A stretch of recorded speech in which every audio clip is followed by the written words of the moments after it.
As midnight approaches on December 31st, billions across the globe will say the same three words: Happy New Year. It's a phrase so familiar we rarely consider its origins or meaning. But why do we say it? Is it just a modern pleasantry, or does it echo ancient hopes for renewal?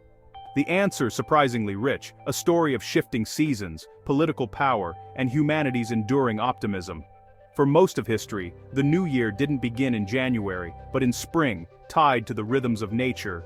To understand how January 1st became the global reset, we must travel back thousands of years. From Babylonian priests to Roman consuls, the story of Happy New Year is a journey through time and tradition. So as we prepare to celebrate, let's uncover the remarkable history behind those three little words. They're more than a greeting. They're a link to our shared past and our collective hope for the future.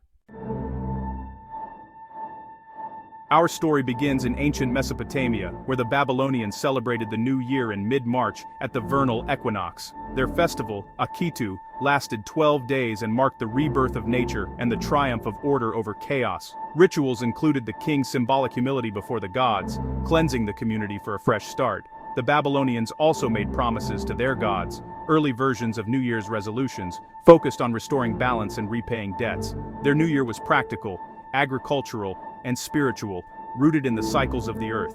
Instead of counting down seconds, they watched for the first green shoots of spring. The idea of starting anew, making commitments, and seeking favor from higher powers, all began here. When we say Happy New Year, we echo these ancient hopes for renewal. The Babylonian celebration was a powerful beginning for a tradition that would evolve across civilizations. Their legacy lives on in our desire to start each year with a clean slate. The spirit of Akitu still whispers in our modern festivities. Renewal, hope, and community. These are the roots of our New Year's greeting. For centuries, the new year began in spring, even in early Rome. The Roman calendar originally started in March, as seen in the names of our months: September, October, November, December. But in 153 BC, a political crisis led the Roman Senate to move the start of the consular year to January 1st.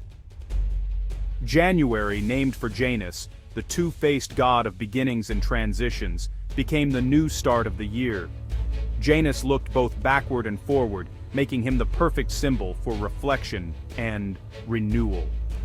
Romans exchanged well wishes and gifts, hoping for a sweet year ahead. Julius Caesar's calendar reform in 46 BC cemented January 1st as New Year's Day across the empire. The Romans shifted the celebration from spring's warmth to winter's chill, but kept the spirit of new beginnings. Their traditions, greetings, gifts, and hopes for the future laid the groundwork for our modern New Year. A military need in ancient Rome set the date we still use today. The story of Janus reminds us why we look both back and forward each New Year's Eve. The Roman legacy endures every time we say Happy New Year. After Rome's fall, Europe's calendar became a patchwork of traditions. Christian leaders saw January 1st as too pagan, tied to Janus and old Roman revelry. The new year shifted. Some celebrated on March 25th, the Annunciation, others on Christmas, and some at Easter. Each date reflected local religious beliefs, creating confusion and chaos for record-keeping and daily life. In France, the year began on Easter. In Byzantium, on September 1st. There was no universal agreement, just a muddle of dates and customs. The calendar became a battleground for religious and political power. The push away from January 1st was an attempt to Christianize time itself. It took centuries for the Roman tradition to return and unify Europe's calendar. The medieval world's confusion shows how deeply our sense of time is shaped by belief and authority. Even the simple act of wishing Happy New Year was once a matter of fierce debate. The Julian calendar, introduced by Julius Caesar, was slightly too long, by about 11 minutes per year. Over centuries, this small error caused the calendar to drift out of sync with the seasons. By the 1500s, the spring equinox was 10 days off, disrupting the calculation of Easter. Pope Gregory III fixed this in 1582 with the Gregorian calendar, skipping 10 days to realign the year. The reform also re-established January 1st as New Year's Day for Catholic countries. Protestant and Orthodox nations resisted, leading to a patchwork of calendars across Europe. Britain and its colonies didn't switch until 1752, skipping 11 days and moving the legal New Year from March 25th to January 1st. Russia waited until after the 1917 revolution. The Gregorian calendar eventually became the global standard, uniting most of the world under a single New Year's Day. The confusion finally ended, and January 1st became the near-universal moment for celebration.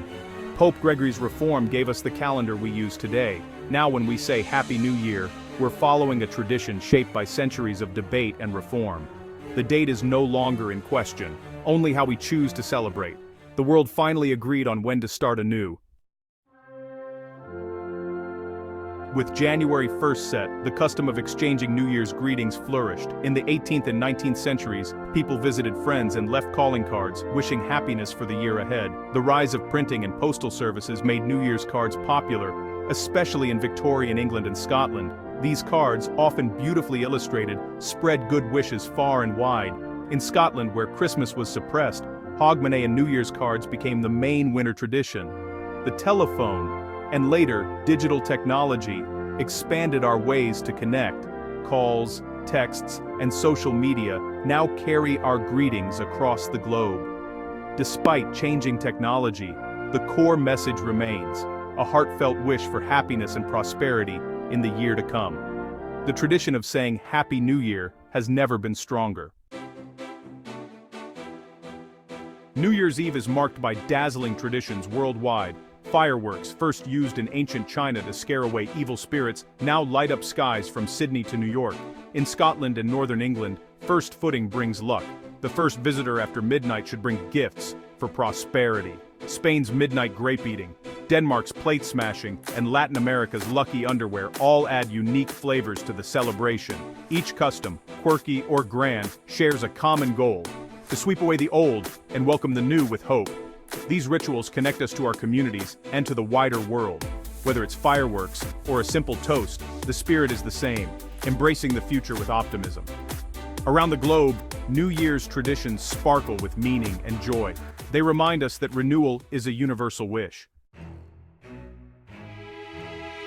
From ancient Babylon to today's digital celebrations, the New Year's greeting has endured for millennia. The date and rituals have changed, but the impulse remains to mark a new beginning with hope. Happy New Year is more than a phrase, it's a universal expression of optimism. Each year, billions unite in a moment of shared anticipation, looking forward together.